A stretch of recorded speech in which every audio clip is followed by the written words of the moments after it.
A doutrina social da Igreja é uma bússola moral que, unindo a fé e a razão, orienta a transformação social rumo a um futuro mais humano e mais ético.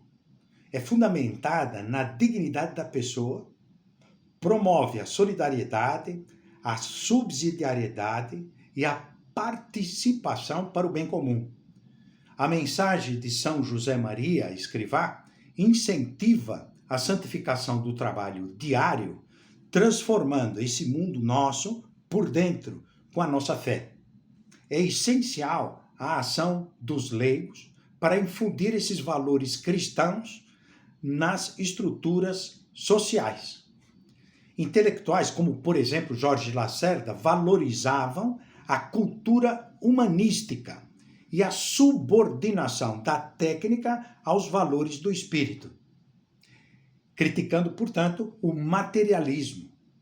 Exemplos atuais de empresas como Lenovo, Votorantim, ilustram essas alianças, procurando que o uso da tecnologia e investimentos facilitem e desenvolvam, tenham impacto no desenvolvimento integral e da sociedade, enfatizando também a medição de resultados e também o empoderamento do ensinar a pescar, que é chave no desenvolvimento da doutrina social da Igreja. O foco é remover barreiras e promover a integração social. Hoje, nós vamos tratar nessa segunda conferência da filosofia, fé e razão, o alicerce para uma nova cultura social segundo o magistério. A busca por uma cultura social que reflita a dignidade humana e os valores do Evangelho é um desafio perene para a Igreja e para todos nós. A doutrina social da Igreja, DSI, como nós vamos falar, serve de bússola moral para a transformação social, guiando a ação dos cristãos e de todos os homens de boa vontade, promovendo uma sociedade mais justa, mais humana. Essa segunda conferência do ciclo Intelectuais, são de 10 temas, intelectuais promovendo a doutrina social da Igreja na cultura, enfoca a relação intrínseca entre filosofia, fé e razão como o alicerce fundamental para essa nova cultura social, segundo o magistério. Então, vamos tratar de um primeiro tópico, a interação da fé e da razão, um caminho para a verdade. A Igreja, desde os seus primórdios, reconhece a importância da razão e da filosofia na busca incessante pela verdade. Como tantas vezes afirmou São João Paulo II, especialmente na encíclica Fides et Ratio, Fé e Razão se ajudam mutuamente, exercendo funções de discernimento crítico, a purificação e estímulo para o aprofundamento do conhecimento. A filosofia, em sua essência, questiona o sentido último da vida e busca respostas, como todos nós fazemos todos os dias, sendo uma das tarefas mais nobres do intelecto humano. Sua capacidade da filosofia reflexiva permite a elaboração e também a construção de um conhecimento sistemático. É essencial para o progresso da cultura e da história e para todos nós. Então, historicamente, o cristianismo encontrou e dialogou com as diversas correntes filosóficas. Nós vemos, por exemplo, em São Paulo, discutiu com filósofos epicuristas e estoicos, padres da Igreja como São Justino e Clemente de Alexandria, viam na filosofia grega uma preparação ou uma verdadeira filosofia para a fé cristã. Santo Agostinho, impressionante em sua vasta obra, conseguiu elaborar uma síntese notável entre o pensamento filosófico e teológico, demonstrando a complementaridade da fé e da razão. O ápice dessa harmonia nós encontramos e atingiu São Tomás de Aquino no século XIII. Defendeu que a luz da razão, do entendimento, e a luz da fé provém ambas de Deus e, portanto, não podem contradizer-se, chocar-se. São Tomás de Aquino reconheceu a autonomia da filosofia, mas também que a fé solicita e aperfeiçoa e libertando-a, a filosofia, de suas fraquezas e também das suas limitações. Contudo, a história também testemunha um drama da separação, da cisão entre fé e razão, onde o racionalismo excessivo levou a uma filosofia autônoma e, por vezes, ignorando a fé, resultando no quê? No agnosticismo, no relativismo. Vejamos o que diz o Papa Bento XVI, que alertou que uma razão que se torna surda à fé seca como uma árvore cujas raízes já não chegam às águas que lhes dão a vida. Então, da mesma forma, uma fé que prescinde da razão corre o risco de ser reduzida ao mero mito ou à superstição. A mensagem da fé cristã é uma força purificadora para a própria razão, auxiliando-a a atingir essa plenitude. Por isso a Igreja não propõe uma filosofia própria, mas apoia uma filosofia que atue, e aí está a questão-chave, atue à luz da razão e respeite a verdade revelada, aquela que é dada por Deus e transmitida por Cristo, pelos apóstolos, que nós encontramos na Sagrada Escritura e na tradição da Igreja, sendo o caminho indispensável para o conhecimento das verdades fundamentais e o aprofundamento da fé. Bom, então, o magistério da Igreja, no exercício dessa diaconia, desse serviço da verdade, tem o dever de discernir teses filosóficas que possam ser compatíveis ou incompatíveis com a verdade revelada, sem, contudo, suprimir ou reduzir o pensamento filosófico. Está aberta ao pensamento filosófico. E, pelo contrário, suas intervenções visam abrir horizontes, estimular, promover, encorajar o pensamento filosófico. Então, para que o pensamento filosófico não se desvie da verdade ou simplesmente degenere em formas errôneas. Outro tópico que eu queria abordar é sobre o papel indispensável da filosofia e da antropologia cristã. A filosofia é vital para o conhecimento da verdade objetiva e para a formação da consciência, especialmente em matéria moral. Então, por meio da sua dimensão sapiencial, ela busca o sentido último, a filosofia, e global da vida, oferecendo um fundamento para a ação humana. A doutrina social da Igreja, por sua vez, pertence ao campo da teologia moral e se propõe a orientar o comportamento humano, refletindo a plena verdade da existência do homem.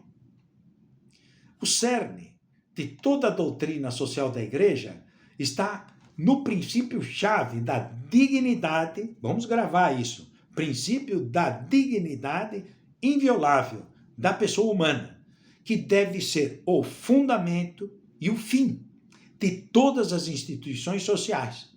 A antropologia cristã, ao revelar o homem como um ser espiritual e também corpóreo, em unidade de natureza, criado à imagem de Deus, aberto à transcendência, ao mais elevado, ao espiritual, às coisas do espírito, da alma, e a relação com os outros, oferece uma compreensão completa, integral, que não é reducionista do ser humano. Essa visão é absolutamente crucial para que o homem não seja instrumentalizado ou sua vida reduzida a uma dimensão puramente materialista. Veja lá o que diz o Papa João Paulo II. Expressou a centralidade do ser humano, da pessoa, ao afirmar que para conhecer o homem verdadeiro, o homem integral, é preciso conhecer a Deus. Daí então uma tarefa-chave. O conhecimento de Deus nos abre a um conhecimento pleno, integral do que é o ser humano. Essa é a boa e verdadeira antropologia. Outro tópico é que a verdade como eixo condutor da sociedade, não apenas a utilidade, o conflito, confronto, verdade com utilidade. Qual é a razão última do agir? A utilidade ou a verdade? A DSI ensina que a economia, a ciência, a técnica não podem ser fins em si mesmas. Pelo contrário, devem estar subordinadas aos valores do espírito e ao bem do homem. Georges Lacerda, que eu estudei profundamente na minha tese doutoral, vi, por ser um proeminente intelectual e político brasileiro, então por ser brasileiro e um intelectual na política, e vivenciou esse percurso da doutrina social da igreja, já alertava para esse perigo do homem se tornar satélite de suas próprias criações, sublinhando a importância da formação humanística. Foi um humanista para evitar o tecnicismo e a superficialidade. Jorge Lacerda defendia a necessidade dos estudos filosóficos para se adquirir uma visão de mundo abrangente e democrática, buscando essa harmonia entre inteligência e política, e que o sentido utilitarista das decisões não dominasse a mente humana, como está ocorrendo na atualidade. Veja, o Sumo Pontífice Bento XVI, no seu discurso que era para ser feito na Universidade de La Sapienza, que era da Igreja Católica, foi impedido de desfazer esse discurso, mas temos ele na íntegra, porque foi dado a conhecer a todo o público. Dizia o seguinte: enfatizou que o homem, diante do avanço do saber e do poder, não deve desistir, aqui é chave, não desistir da questão da verdade. Para que a razão, a inteligência, a razão, o entendimento, a ciência, não ceda à pressão dos interesses e à atração da utilidade.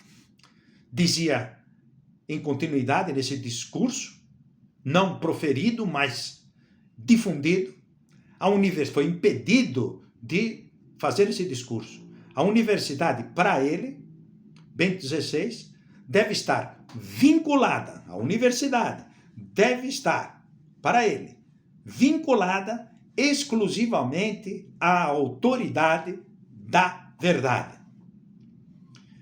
A doutrina social da igreja, como um saber teórico, prático, prudencial, visa a formação das consciências e ao empenho de transformar a vida social.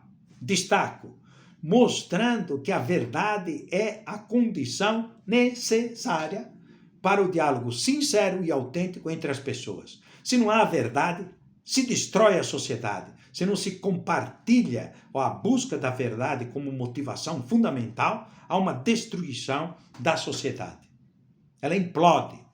A fé, nesse contexto, incita, estimula a nossa razão a transcender do seu isolamento e a abraçar tudo o que é belo. Bom, belo, são os universais, bom, belo e verdadeiro, tornando-se uma advogada convicta e convincente da razão.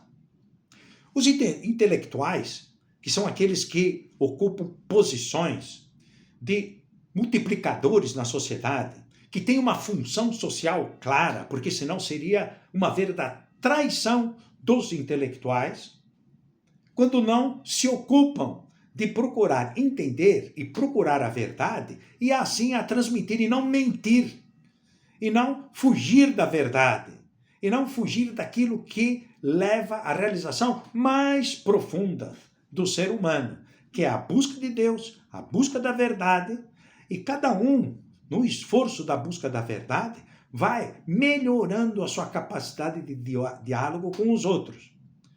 Quais são essas iniciativas que eu e você e todos aqueles intelectuais que estão participando dessa jornada de 10 temas de reflexão?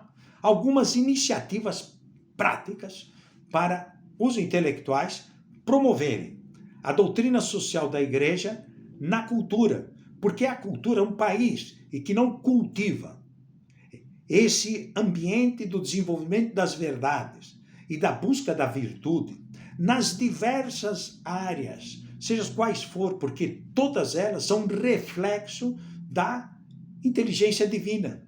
Porque a ciência se completa, o nosso esforço humano para chegar à verdade se completa, se harmoniza com a fé, cada uma dentro do seu âmbito, mas se aperfeiçoam uma com a outra.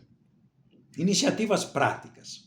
Eu vou listar umas 5 iniciativas que podemos colocar no nosso menu, no nosso catálogo de providências nos próximos anos e começando desde já onde nós estamos.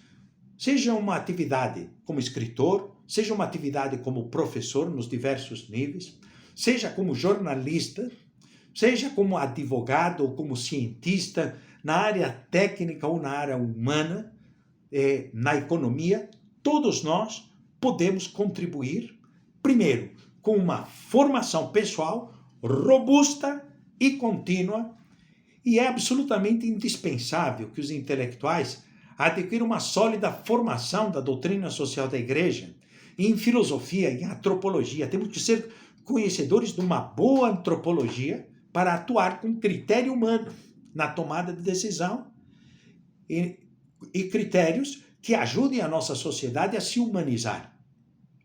Essa formação nos capacita a iluminar tantas inteligências e a defender a igreja de possíveis ataques, discernindo entre princípios que são inegociáveis e questões opináveis, a livre discussão de todas as pessoas.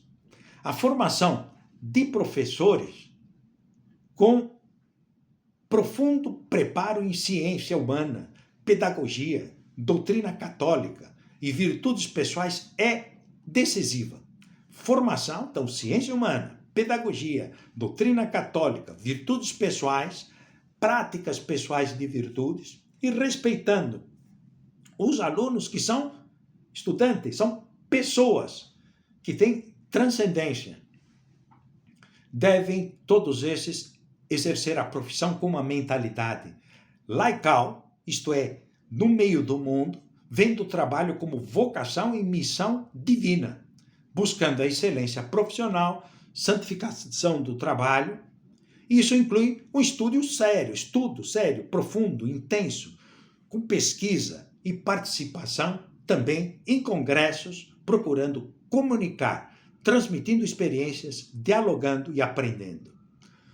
Um segundo ponto, como sugestão, dentro desse ciclo de conferências, e especialmente hoje, o papel das universidades e a didática da verdade. A didática da verdade. Instituições como o IESE, inspiradas pelo espírito do Opus Dei.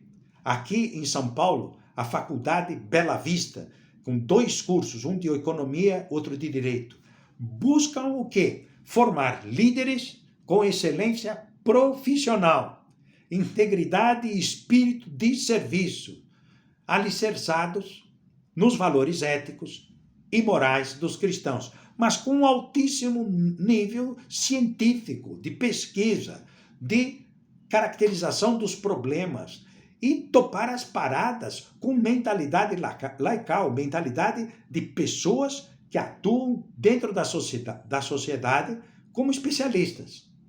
As universidades, fica aqui também a recomendação, devem ser ambientes que estimulem a cultura e não uma contracultura.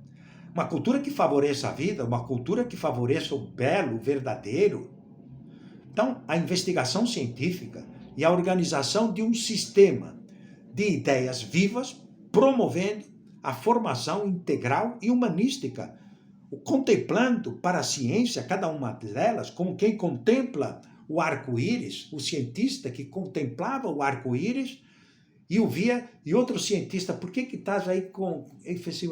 Por que nós estudamos física? Era o questionamento de um físico para o outro. Então, aquele físico que observava o arco-íris, porque simplesmente estudo física, porque eu entro em contato com a beleza, porque é bonito, porque é belo. E assim nós temos que entender que toda a ciência nos leva a encontrar a beleza que existe totalmente em Deus. Este intelectual, digo intelectual porque nasce dentro de um curso de medicina e pratica a medicina. Depois se dedica ao jornalismo e funda o suplemento Letras e Artes, que foi importantíssimo como criação da cultura, onde participavam os maiores intelectuais, os mais importantes intelectuais dos anos 40 e 50, no Rio de Janeiro. Depois estuda Direito e exerce a sua profissão política durante vários anos. Então defendia, Jorge Lacerda, um currículo universitário com destaque para as disciplinas clássicas e o ensino da filosofia, para humanizar o homem e capacitá-lo a ter uma visão de mundo abrangente, ter esse big picture do que é do real, e não uma coisa limitada, tecnicista, simplesmente segmentada a ideologias que defendem particularismos e perde a visão do homem como um todo. A didática, outro tema, deve focar não apenas na transmissão de informações, mas incutir,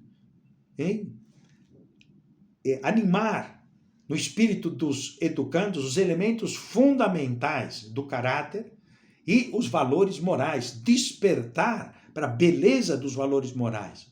O ambiente universitário deve ser uma só escola, uma escola com E maiúsculo, promovendo a convivência, a colaboração interdisciplinar, um debate livre e fecundo, o confronto de opiniões, que não é um problema, a divergência, o problema é a mentira e o choque e a violência, sempre orientados pela busca da verdade e o bem do homem.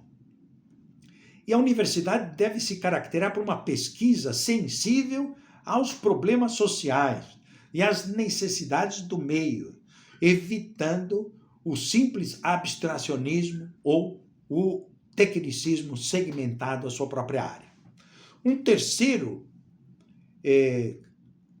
aconselhamento ou sugestão para os intelectuais, nós podemos intitular como o engajamento na vida pública e diálogo ou com diálogo construtivo. Aqueles que são católicos, os fiéis leigos, de nenhum modo podem abdicar da sua participação na política. Desde o ponto mais pequeno, através da sua própria profissão, do seu próprio trabalho e da formulação de opiniões para a solução dos problemas da sociedade. Sua missão-chave, é a de impregnar as realidades sociais, políticas, econômicas, com as exigências da doutrina e da vida cristã, uma defesa da vida, como a defesa do direito à informação, como a defesa de a pessoa poder se manifestar com a verdade. Então, impregnar as realidades sociais, cada um dos intelectuais, na posição social que estiver, impregnar, através dessa missão, as realidades sociais, políticas, econômicas, com as exigências da doutrina e da vida cristã. Por isso nós temos que dominar esse estudo da doutrina social da igreja, atuando como cidadãos simples e comuns, e não como católicos, como cidadão simples e comum, que tem direitos e deveres, igual a todos os outros, para manifestar-se com as suas opiniões, com total liberdade e responsabilidade pessoal, sem cair naquilo que podemos chamar de clericalismo negativo, ou de catolicismo oficial. Nós não temos opiniões católicas sobre temas opináveis. Podemos falar de orientações da Igreja Católica para aqueles temas que são de doutrina e que não são opináveis. Então, cada um de nós deve se ater a essa multiplicidade, essa enorme quantidade de temas opináveis no capítulo da política, da ciência, enfim, da saúde e da sociologia, o que for. São José Maria abominava, esse fundador do Opus Dei, São José Maria abominava a mentalidade de partido único, defendia o pluralismo e a liberdade de opinião em assuntos temporais, são assuntos livres, porque pode se enxergar, por exemplo, a minha mão que está com esse formato agora, se você a vê por esse lado, está com um formato côncavo. Porém, outra pessoa do lado oposto pode enxergar o côncavo da questão. Dependerá, portanto, muitas das coisas, de aspectos, de modos de ver, de conhecimento, de experiências da realidade, que nos levam a ver aspectos desse todo que é a mão, ora nessa posição côncava ou ora nessa posição convexa. Bom, então, permitindo assim uma cultura do diálogo, uma cultura São José Maria abominava a mentalidade de partido único, defendia esse pluralismo, a liberdade de opinião em assuntos temporais, sempre com caridade, com respeito, distinguindo o que é dogmático do que é opinável. E aí a cultura do diálogo é essencial. Diálogo é essencial para a coesão social, permitindo essa troca de opiniões com humildade, com caridade, com compreensão, mesmo com aqueles que pensam de modo diferente. Podemos ter amizade, podemos viver essa fraternidade entre conhecimentos, opiniões opostas. O Estado laico, por sua vez, deve respeitar os diferentes credos religiosos e fomentar o diálogo intercultural.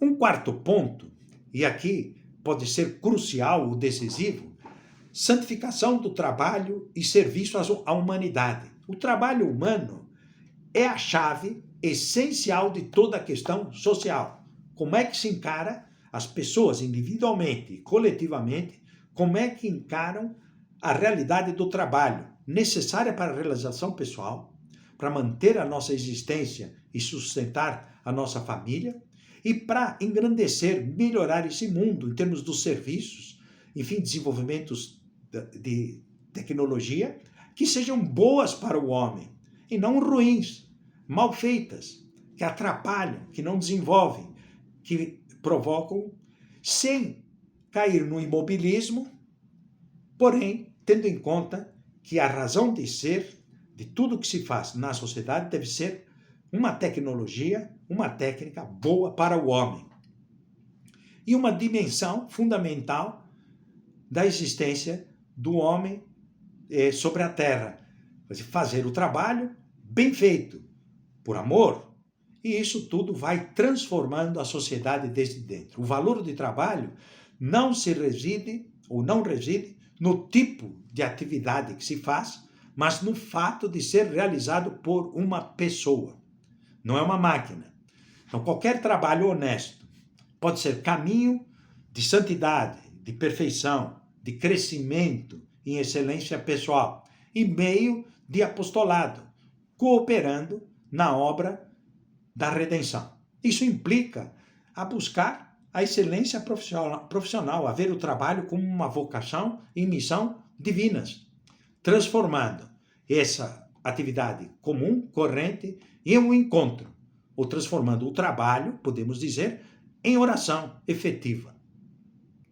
A igreja, ela promove uma espiritualidade do trabalho, que ajuda os homens a se manterem, a se aproximarem de Deus através da sua própria atividade. Então, os intelectuais, destaco aqui, e gostaria de compartilhar com vocês, cada um tem o dever de dar tratamento científico aos problemas sociais e difundir soluções eficazes, tendo em conta o bem do ser humano, porque a pessoa humana deve estar no alto e no núcleo do desenvolvimento da sociedade.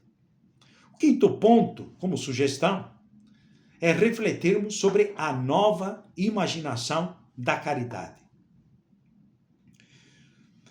Após 100 anos já de existência do Opus Dei, agora do ano 2028 até 2030, se comemora o centenário de fundação da parte do ramo de homens e do ramo das mulheres, 1928 o ramo dos homens e o das mulheres, 1930.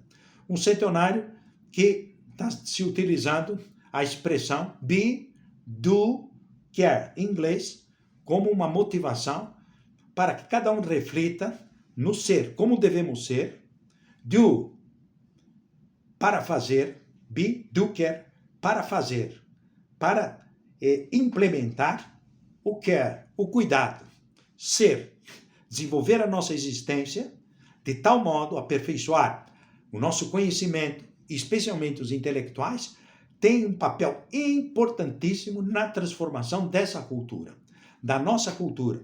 Que a cultura seja boa para o homem, respeite a dignidade do homem como ser transcendente e o respeito à vida e tudo o que decorre do bem moral do homem.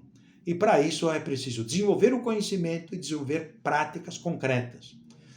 E essa iniciativa do Be, do Care, nós temos muitíssimo material já exposto no site do Opus Dei que vocês podem procurar.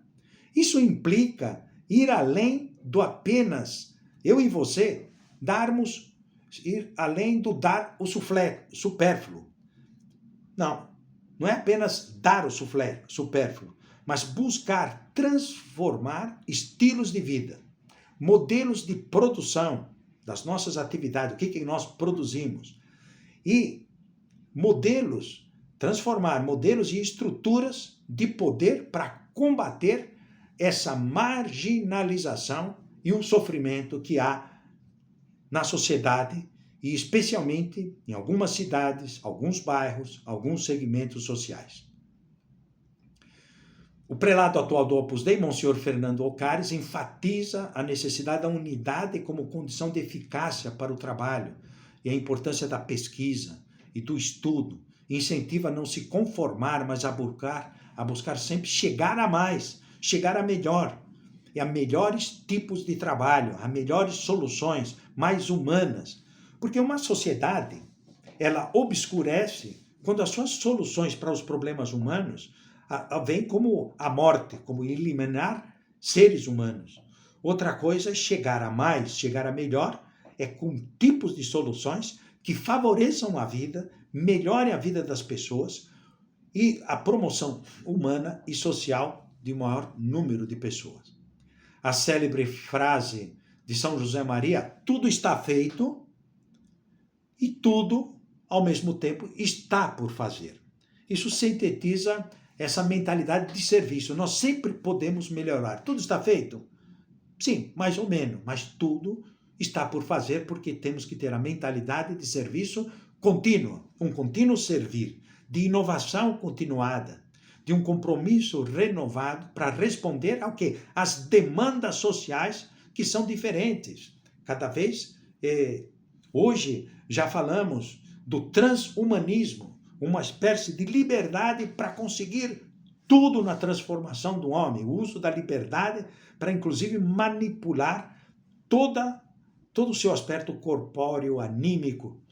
Então, aqui é preciso ver o que é o melhor para o homem, o que é propriamente da pessoa humana e ter um verdadeiro humanismo, não um simples transhumanismo, mas melhorar o homem daquilo que ele é dotado e pode vir a ser. A doutrina social da igreja impulsiona os intelectuais a desenvolver projetos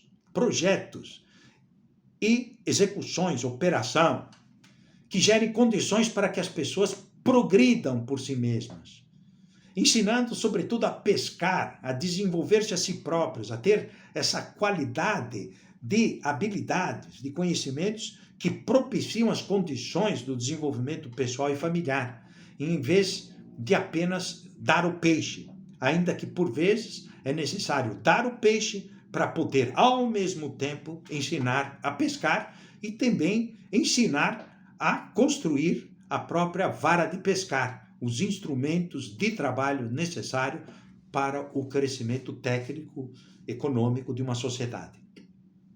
Esse conceito implícito do centenário do Opus Dei, be, do care, ser e fazer o cuidado, ou promover o cuidado, care, reflete essa necessidade de uma ação concreta e transformadora enraizada na fé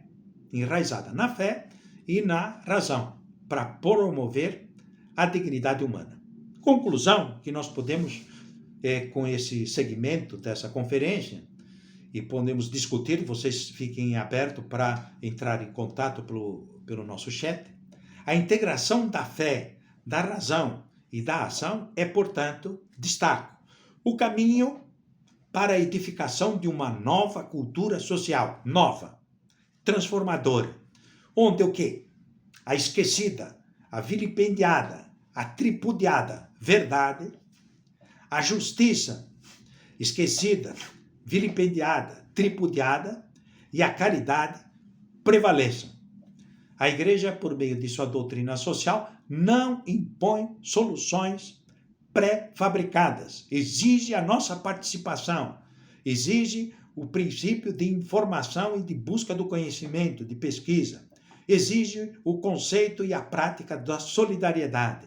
Então, não propõe soluções pré-fabricadas, mas propõe princípios morais e orientações que iluminam a consciência de todos os homens, convidando-os, assim, à participação ativa e responsável na sociedade. Digo de coração, o compromisso dos intelectuais em suas diversas profissões, por meio de uma formação robusta e um diálogo constante, é essencial para que a verdade de Cristo permeie todos os aspectos da vida humana, transformando assim o quê? A sociedade com uma civilização enraizada, embasada no amor, firmemente ancorada na justiça, na solidariedade, no respeito à dignidade que é inalienável de cada pessoa. Nós daremos continuidade ao ciclo de conferências na próxima segunda-feira, às 21 horas, horário de Brasília, com o tema, seu terceiro tema na semana próxima. Tema bastante, enfim, desperta a preocupação, né, de como contribuir. A universidade como forja da civilização do amor, diálogo interdisciplinar e a formação integral. Eu vou deixar aqui, no final deste vídeo, outras 3 trilhas, playlists, para você aprofundar, enriquecer, crescer em conhecimento sobre a doutrina social da igreja e temas-chave da vida cristã.